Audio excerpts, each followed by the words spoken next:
Hello student, मैं हूँ प्रगति प्रिया। आज आपका है लेक्चर नंबर 8 एंड टॉपिक है केपलर्स लॉ। आज मैं क्वेश्चन प्रैक्टिस करवाने वाली हूँ सेंट्रल फोर्स प्रॉब्लम पे। पहले क्वेश्चन प्रैक्टिस करवाऊँगी, उसके बाद केपलर्स लॉ पढ़ाऊँगी। मैं फिर से बता देती हूँ, जो भी बच्चे CSI नेट का प्रिपरेशन कर रहे हैं, जेस्ट का कर रहे हैं, गेट का कर रहे हैं, इवन IIT JAM का कर रहे हैं, सभी बच्चों के लिए ये जो टॉपिक है बहुत ही इम्पोर्टेंट है। और एग्ज़ाम पॉइंट ऑफ व्यू से मैं बताऊँ तो इसका वेटेज भी काफ़ी रखता है। ये क्लासिकल मैकेनिक्स का टॉपिक है Kepler's law. Central force problem पे मैं कुछ क्वेश्चन प्रैक्टिस करवाऊंगी, PYQ previous year question CSI NET के रिगार्डिंग, एंड केपलर्स लॉ के बारे में बताई और उससे रिलेटेड कुछ प्रॉब्लम को सॉल्व करवाई के बारे में मैं बताई आपको कि अगर सर्कुलर ऑर्बिट है या फिर पैराबोलिक है, हाइपरबोलिक है या एलिप्टिकल ऑर्बिट है तो उस केस में इसेंट्रिसिटी क्या होगी एंड उसके कंडीशंस क्या क्या होंगे, ये सब मैं बताई थी। बट यहाँ से थोड़ा सा मैं यहाँ पे आपको फार्मूला रिकैप करवा देती हूँ कि क्या क्या हम लोग पढ़े हैं पिछले क्लास में।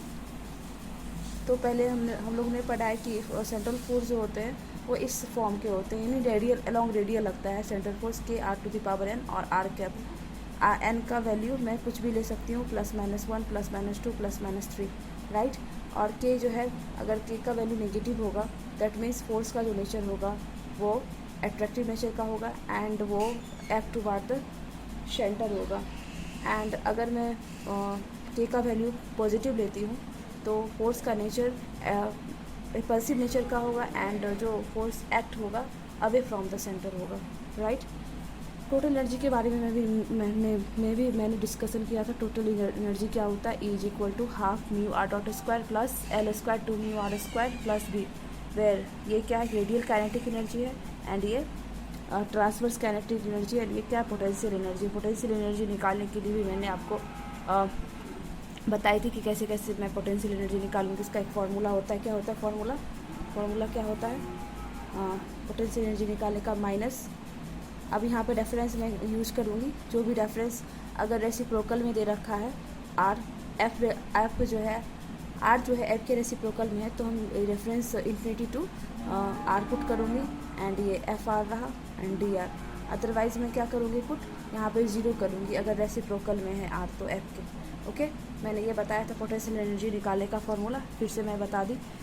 उसके बाद भी इफेक्टिव जो है इफेक्टिव पोटेंशियल एनर्जी का भी रोल बहुत ही इंपॉर्टेंट होता है। आपने देखा होगा पिछले क्लास में क्या कि L², ये भी इफेक्टिव क्या होता है, transverse kinetic energy plus potential energy. Transverse kinetic energy मतलब L² 2 mr²। L क्या है, तो आपका L है एंगुलर मोमेंटम। एंगुलर मोमेंटम के बारे में भी मैंने बताया कि L क्या होगा, L होगा mr² θ dot and r cross θ²। ये बताया था आपको। ये मैग्नीट्यूड हो गया, ये इसका डायरेक्शन हो गया एंगुलर मोमेंटम का, राइट।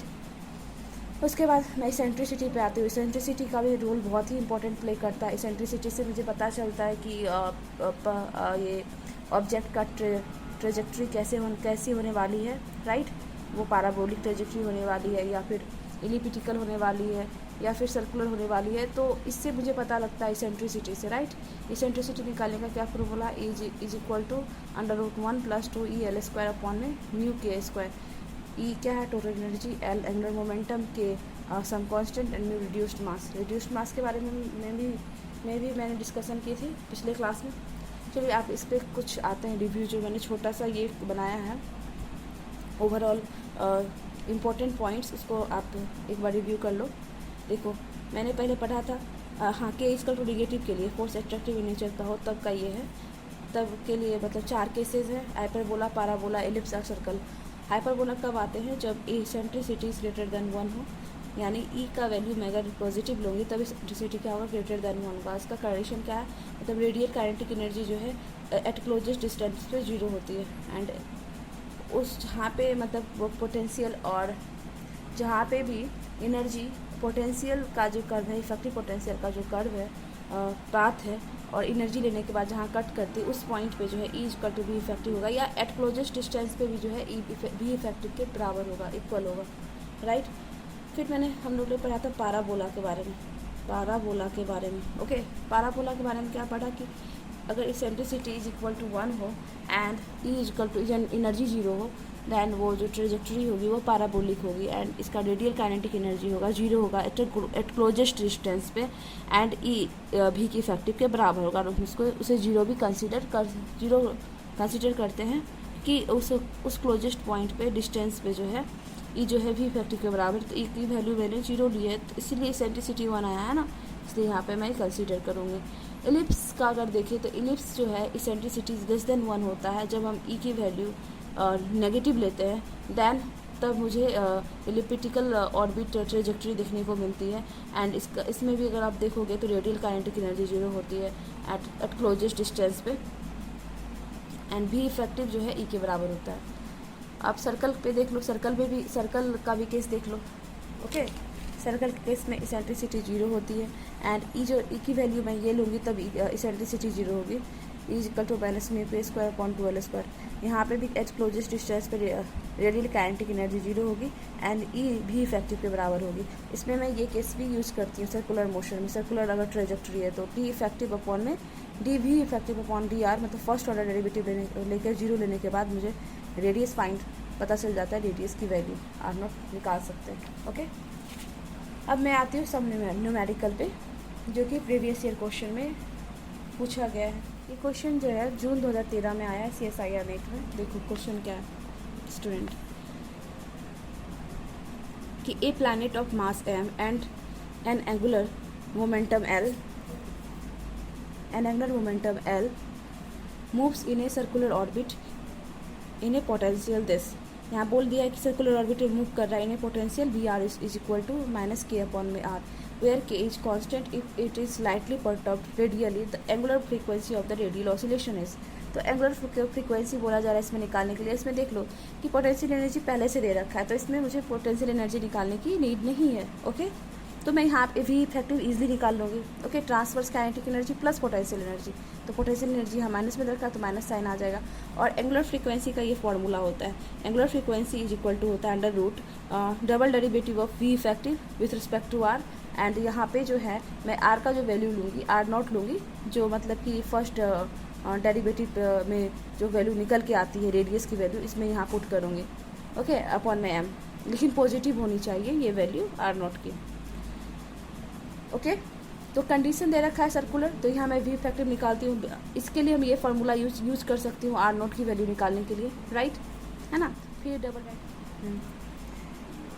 यहाँ पे सर्कुलर ऑर्बिट दे रखा है, तो मैं यहाँ पे इस फार्मूला को यूज़ करूँगी आर नॉट की वैल्यू निकालने के लिए। तो वी इफेक्टिव की वैल्यू ये है L² two m² - k upon R।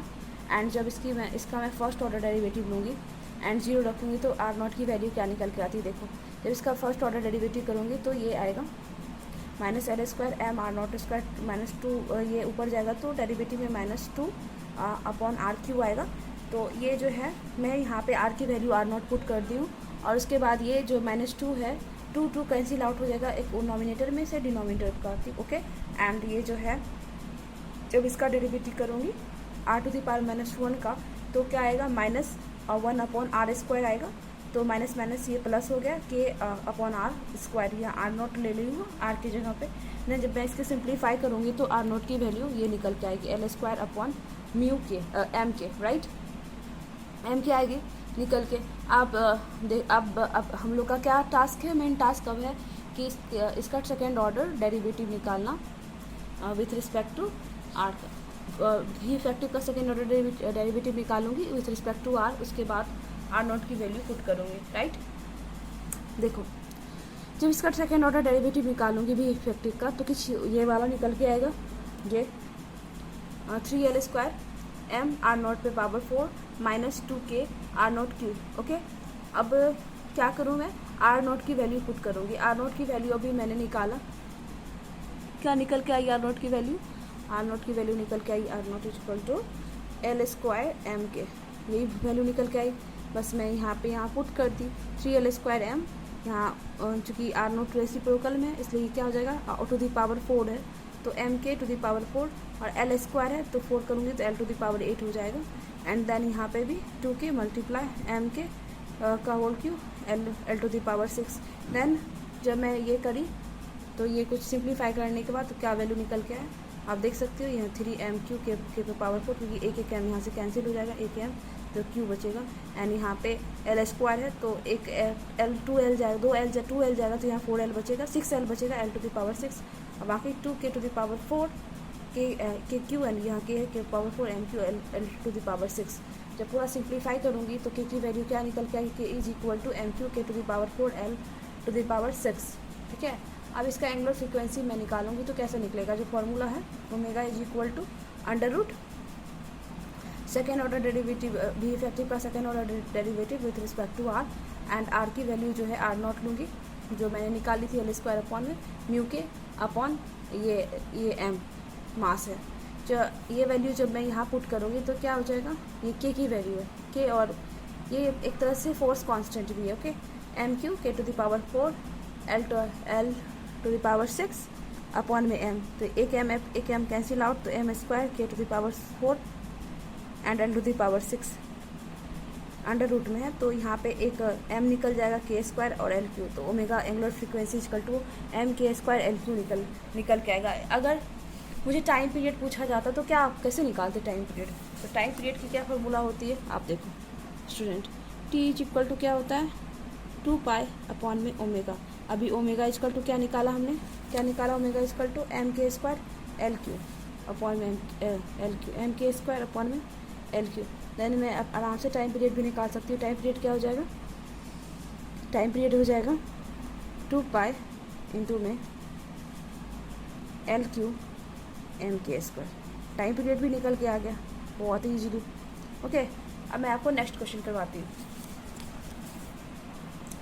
ये भी क्वेश्चन आया है दिसंबर 2016 में, CSIR नीट का ये क्वेश्चन है। ओके, क्वेश्चन क्या कहता है आप देखिए स्टूडेंट, क्वेश्चन कहता है कि consider circular orbit in a central force problem. यहाँ पोटेंशियल एनर्जी दे रखा है again -k upon r to the power n। Okay, where k is greater than 0, यहाँ k पॉजिटिव लिया गया है तो इसका मतलब फोर्स क्या है, रिपल्सिव नेचर का है। एंड n की वैल्यू 0 और 2 के बीच में ले सकते हैं, 0 is less than n is less than 2। If the time period of a circular motion circular orbit of radius r is t1 and that of radius r2r is t2, then t2 upon t1 की value बोला जा रहा है निकालने के लिए जब orbit की रेडियस r हो और 2r हो। ओके, तो पहले हम लोग का क्या टास्क है, क्योंकि यहाँ पे तो दे रखा है कि सर्कुलर ऑर्बिट का निकालना है, सर्कुलर ऑर्बिट है, तो मैं सिंपली क्या करूँगी, पहले वी इफेक्टिव निकालूंगी, वी इफेक्टिव निकालने के बाद फिर रेडियस की वैल्यू निकालूंगी, रेडियस की वैल्यू निकालने के बाद कंपेयर कर लूँगी ईजली वो फॉर कंडीशन लगा के। ठीक है, वी इफेक्टिव की वैल्यू क्या हो जाएगी, ट्रांसवर्स काइनेटिक एनर्जी और जो पोटेंशियल एनर्जी दे रखा है वो, तो ट्रांसवर्स काइनेटिक एनर्जी दे रहा है l² अपॉन में 2 mu r² minus k upon r to the power n। Then again क्या करूँगी, फिर वो कंडीशन पुट करूँगी सर्कुलर मोशन वाला, क्या d V effective first order derivative लेके वी इफेक्टिव का with respect to r is equal to 0 कर देना। देन मुझे रेडियस की वैल्यू पता चलेगी, राइट। जब इसका डेरिवेटिव करूँगी तो क्या हो जाएगा, l² माइनस में l² म्यू r³ है ना, एंड ये हो जाएगा ऊपर जाएगा क्या हो जाएगा, minus minus plus k upon r to the power n plus 1, क्योंकि यहाँ आ जाएगा माइनस यहाँ 1 upon r to the power n का डेरिवेटिव लूँगी तो क्या हो जाएगा, देखो आप मैं बताती हूँ। डेरिवेटिव अगर आप इसकी लोगे तो क्या होगा, ये हो जाएगा माइनस ये coefficient into r n minus 1, ये होगा ना, विथ रिस्पेक्ट टू r करना है, ये होगा। देन अब इसको मैं ये लिख सकती हूँ -1 अपॉन में r n प्लस 1, सिंपली वही मैंने किया है ना।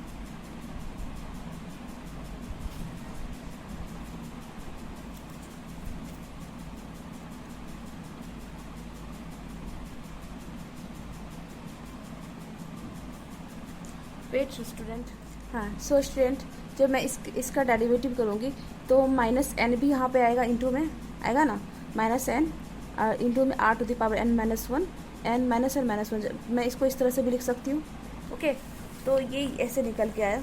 देखो जब मैं डी इफेक्टिव मतलब d effective upon d r is equal to 0 consider करके मतलब करी लेके तो क्या हुआ, -l² अपॉन में म्यू r³ प्लस n के r to the power n plus 1। Is equal to 0। इससे मैंने क्या किया, हाँ यहाँ पे मैं एल की वैल्यू, एंगुलर मोमेंटम की वैल्यू पुट की हूँ। एंगुलर मोमेंटम कैसे निकल के आएगा, m r square theta dot होता है। थीटा डॉट क्या है, एंगुलर वेलोसिटी है या स्पीड बोल सकते हो। तो ये ओमेगा मैं लिख सकती हूँ m r square omega. M को मैं म्यू भी लिख सकती हूँ, रिड्यूस्ड मास है ना। तो मैंने यहाँ क्या किया, एल स्क्वायर को क्या लिख दी, mu square r to the power 4 omega square mu r cube. तो इसमें जो कैंसिल हो रहा है उसको कैंसिल कर देंगे। अब प्लस ये जो है एज इट इज रह गया एन के upon r to the power n plus 1 is equal to 0, right. अब देखो जब कैंसिल करूँगी तो ये कुछ टर्म बचेगा, omega mu omega square into में r is equal to n के upon r to the power n plus 1 omega square. सारा का सारा टर्म जो है इधर ले आई तो क्या हो गया, एन के अपॉन म्यू इंटू में 1 upon r to the power n plus 2, क्योंकि एक आर इधर रेसिप्रोकल में जाएगा डिनोमिनेटर में, तो एक आर यहाँ पे और ऐड हो जाएगा, right. Then omega is equal to क्या हो जाएगा, ये अंडर रूट होगा, यहाँ पे भी रूट आएगा, तो ये रूट में क्या की अपॉन 2 कर दी, n plus 2 upon 2, n plus 2 r to the power n plus 2 upon में 2।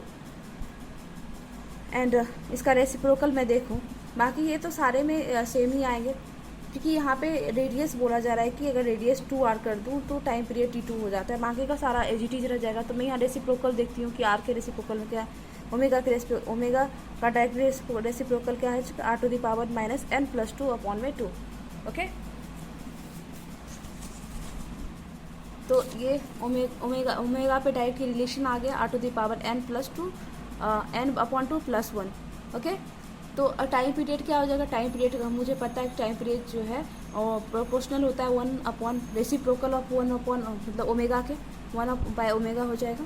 T is directly proportional to 1 upon omega, and omega क्या है, ये है। तो ओमेगा की वैल्यू मैं पुट करूँगी तो ये रेसिप्रोकल में है ना, तो ऊपर आएगा, तो ये माइनस का साइन खत्म, n plus 2 by n by 2 plus 1।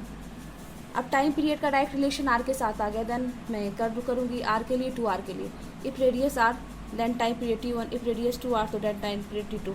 तो t1 इज इक्वल टू क्या हो जाएगा, r पे power r to the power n by 2 plus 1, और t2 is directly proportional to 2r to the power n by 2 plus 1।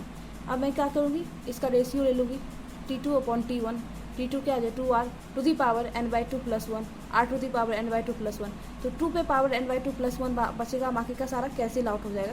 तो ये देखो t2 upon t1 is equal to क्या आ जाएगा, 2 to the power n by 2 and plus 1, ये इसी का पावर है, ओके।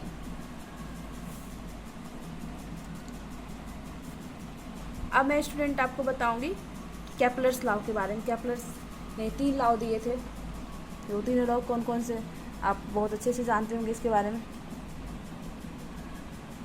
केपलर्स लॉ के बारे में, राइट। उनका फर्स्ट लॉ क्या था, Kepler's gives 3 laws. First law क्या था कि जो जितने भी प्लैनेट हैं सोलर सिस्टम में, सारे के सारे किस पाथ में मूव करते हैं, एलिप्टिकल ऑर्बिट में, ओके। और सन क्या कहाँ प्रेजेंट है, एक फोकस पे प्रेजेंट है, एक फोकाई पे प्रेजेंट है, इलिप्स के एक फोकाई पे प्रेजेंट है, ऐसा एजम्पशन है, और रियल में भी ऐसा देखा गया है, ओके। लेकिन पहले जो है इससे पहले के जो साइंटिस्ट थे उनका अलग मान्यता था कि नहीं, जो है जितने भी ऑर्बिट हैं, जितने भी मतलब प्लैनेट है, सारे के सारे सर्कुलर ऑर्बिट पे मूव करते हैं, बट ये गलत था, राइट। बाद में एक्सपेरिमेंट करके पता चला, जब इस पर काफ़ी एक्सपेरिमेंट हुआ तो पाया गया कि केपलर जो लॉ दिए हैं जो है मतलब प्लैनेट जो है एलिप्टिकल ऑर्बिट में मूव करते, जितने भी प्लैनेट हैं। तो पहला स्टेटमेंट क्या है कि every planets move in elliptical orbit, every planet move in a elliptical orbit around the sun with sun situated at one of the foci. ऐसा एजम्पशन इन्होंने मतलब बनाया, और अभी तक यही वैलिड है केपलर्स लॉ का, केपलर्स लॉ, ओके। अब यही वैलिड हो गया है। अब देखो ये बोला every planets move in elliptical orbit. मान लिया एक प्लैनेट जो है एलिप्टिकल ऑर्बिट में मूव कर रहा है, ये एलिप्टिकल ऑर्बिट है, यहाँ पे ये आर मीन है, आर मिनिमम, और ये आर मैक्सिमम है। आप जब इसको जो है 2 पार्ट में कट करोगे, क्रॉस सेक्शन करोगे, तो ये छोटा सा ये जो है ना, ये वाला एक्सेस, इसको बोलते हैं सेमी माइनर एक्सेस, बी को, और ए को बोलते हैं सेमी मेजर एक्सेस। अब इसका रिलेशन देखो कैसे आता है, आर मैक्स जो है आर मैक्स को हम पेरीहेलियन भी बोलते हैं और आर मिनिमम को एपीहेलियन बोलते हैं। आर मैक्सिमम या r max is equal to a into 1 + e होता है। A is a semi major axis and e is what, e is eccentricity. R minimum is equal to a into 1 - e. R minimum जो है ये semi major axis and ये है आपका ई eccentricity. Eccentricity का की फार्मूला आपको पता है क्या है? इसेंट्रिसिटी इज इक्वल टू होता है 1 + 2EL² अपॉन में म्यू के square. A is a semi major axis and b is a semi minor axis, right. ये है केपलर्स की का फर्स्ट लॉ। केपलर्स का सेकेंड लॉ क्या है आप देखो। केपलर्स सेकेंड लॉ क्या करता है कि अगर मैं कोई भी लाइन ज्वाइन करूँगी प्लैनेट से सन पे तो वो इक्वल एरिया स्वैप करेगा in equal interval of time में। It states that when line joining the every planet to the sun sweeps equal area in equal interval of time. In equal interval of time मतलब इतना equal area जो है equal interval of time में वही swept करेगा, swept. Okay, suppose यहाँ पे दो मैंने दिखाया है, एक ए बी है, लाइन ज्वाइनिंग किया सन से प्लैनेट को, तो यहाँ से यहाँ का जो एरिया है वो इसके एरिया के इक्वल होगा और इक्वल इंटरवल ऑफ टाइम में वो कवर करेगा, right. DA1 is equal to DA2 at same interval of time. Okay, और यहाँ पे एक चीज़ निकल के आती है, एक इम्पॉर्टेंट फार्मूला निकल के आता है, एरियल वेलोसिटी DA अपॉन में TT is equal to L upon में 2 म्यू। म्यू इज जो रिड्यूस्ड मास है, L एंगुलर मोमेंटम है, L upon 2 mu is constant. ये कांस्टेंट होता है ओवरऑल एरियल वेलोसिटी। ओके, अब देखो आप, हाँ आप बोलोगे कि जब अगर प्लैनेट यहाँ पे हो तो उसका वेलोसिटी क्या होगा। जब प्लैनेट यहाँ पे होगा तो उसकी वेलोसिटी इसके कंपेयर में बहुत कम होगी इसके कंपेयर में। देखो मैं यहाँ रिलेशन भी बताई, तो तब ना वो मतलब equal area equal interval of time में कवर कर पाएगी। अदरवाइज वो कैसे कवर कर पाएगी, नहीं कवर कर पाएगी। जब वो फार पॉइंट पे होगी, बहुत दूर होगी सन से, फारदेस्ट होगी प्लैनेट, तब उसकी जो वेलोसिटी होगी ना वो कम हो जाएगी, स्पीड प्लैनेट की। एंड जैसे ये नियर होगी सन के तो उसकी स्पीड मैक्सिमम हो जाएगी, यानी रिवॉल्यूशन। ओके, सो स्टूडेंट, जैसा कि मैंने आपको बताई कि जो ये यहाँ पे इस पॉइंट पे जो है, हाँ यहाँ देखो ये रेडियस ऑफ पेरीहेलियन है, रेडियस ऑफ एपीहेलियन है। पेरीहेलियन की रेडियस जो है कम है इससे, RP is less than RA, and यहाँ पे इसकी वेलोसिटी जो हो जाएगी मैक्सिमम होगी इसके कंपेयर में, VP is greater then BA। Okay, मतलब कि हाँ, अब थर्ड लॉ पे आते हैं। थर्ड लॉ क्या करता है केपलर्स का? थर्ड लॉ क्या करता है देखिए स्टूडेंट, कि टाइम पीरियड जो है, time period of every planet, square of time period of every planet is directly proportional to the cube of semi major axis, right. ये square is directly proportional to cube of semi major axis. And area of ellipse क्या होता है? Pi A into b. A is क्या है? A is a semi major axis and B is a semi minor axis, right. अब question देखिए क्या है student, question क्या है इसे रिगार्डिंग। क्वेश्चन देखिए स्टूडेंट कि a body of mass 1 kilogram is moving under a central force in elliptical orbit with semi major axis 1000 metre and semi minor axis is 100 metre.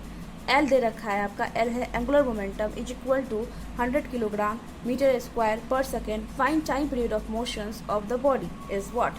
अब देखो क्वेश्चन में क्या क्या दे रखा है, जो दे रखा है मैं इसको लिख लेती हूँ। ओके, और टाइम पीरियड निकालने के लिए बोल रहा है उसका सिस्टम बॉडी का, तो टाइम पीरियड क्या होगा। पहले तो मैं मास देख लेती हूँ, मास 1 किलोग्राम है, रिड्यूस मास ही है, या एम लिखो या म्यू लिखो, इक्वल टू 1 किलोग्राम दे रखा है। L आपका देखो क्या है, एंगुलर मोमेंटम, एंड आप देखो कि A semi major axis semi minor axis क्या दे रखा है। L इज इक्वल टू दे रखा है आपका 100 किलोग्राम मीटर स्क्वायर पर सेकेंड, क्या है 100 किलोग्राम मीटर स्क्वायर पर second. And semi major axis semi minor axis क्या है देख लो। सेमी मेजर एक्सिस है आपका, सेमी मेजर एक्सिस है 1000 मीटर, सेमी माइनर एक्सिस है 100 मीटर। सेमी मेजर एक्सिस है 1000 metre and semi minor axis है 100 मीटर। ओके, तो यहाँ पे टाइम पीरियड पूछ रहा है कि टाइम पीरियड क्या होगा। Time period T is equal to what, है ना। तो आप क्या जानते हो कि केपलर्स का सेकेंड लॉ क्या कहता है, एरियल वेलोसिटी जो होता है डी ए अपॉन में d t is equal to L upon में 2 म्यू। ये जो L is angular momentum, mu is reduced mass, and ये कांस्टेंट के बराबर होता है।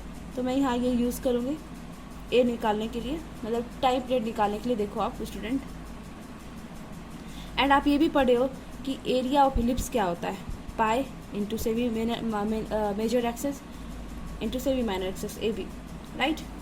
सपोज ये देखो उस क्वेश्चन में कुछ ऐसा सिनेरियो है, मान लो यहाँ वो किसी के राउंड मूव कर रहा है, कोई भी ये ऑब्जेक्ट हो सकता है, यहाँ पे ये मूव कर रहा है, ये मिनिमम है आर मिनिमम, ये आर मैक्स है, और ये मैं बीच क्रॉस कट करी तो ये आपका दे रखा है बी इक्वल टू कितना है 100 है, 100 metre, and a equal to आपका दे रखा है ये ए, ये डिस्टेंस क्या है 1000 मीटर, है ना। अब देखो मैं क्या करती हूँ, हाँ सारा वैल्यू पुट करती हूँ।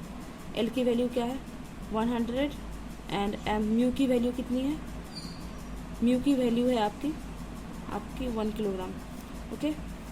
अब मैं क्या करती हूँ, डी टी को साइड ले जाती हूँ, तो ये कैंसिल आउट करूँगी तो 50 हो जाएगा, 50 एंड डी टी। जब टेकिंग इंटीग्रेशन बोथ साइड करूँगी तो क्या हो जाएगा, तो कांस्टेंट टर्म में 50 बाहर कर सकती हूँ, ये ए हो जाएगा और ये आपका 50 टी हो जाएगा, right.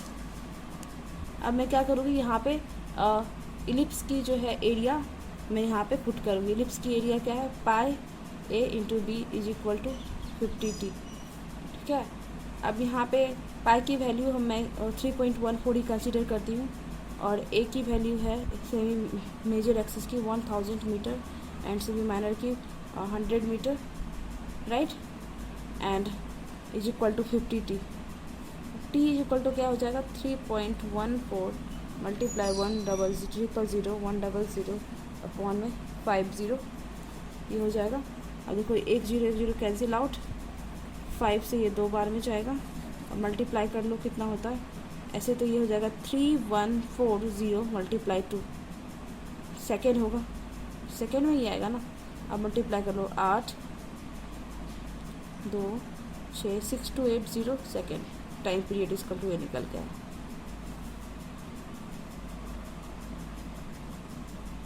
Okay student, 6280 time period निकल के आया। अगर पाई के फॉर्म में ही रखना चाहो तो क्या हो जाएगा, पाई के फॉर्म में ही रखना चाहो, अगर ये पाई के फॉर्म में ही मैं रखना चाहूँ तो क्या होगा, देख लो, तो ये हो जाएगा आपका 2 पाई मल्टीप्लाई में 10⁻³ सेकेंड, ये होगा ना, यही हो जाएगा स्टूडेंट, ओके।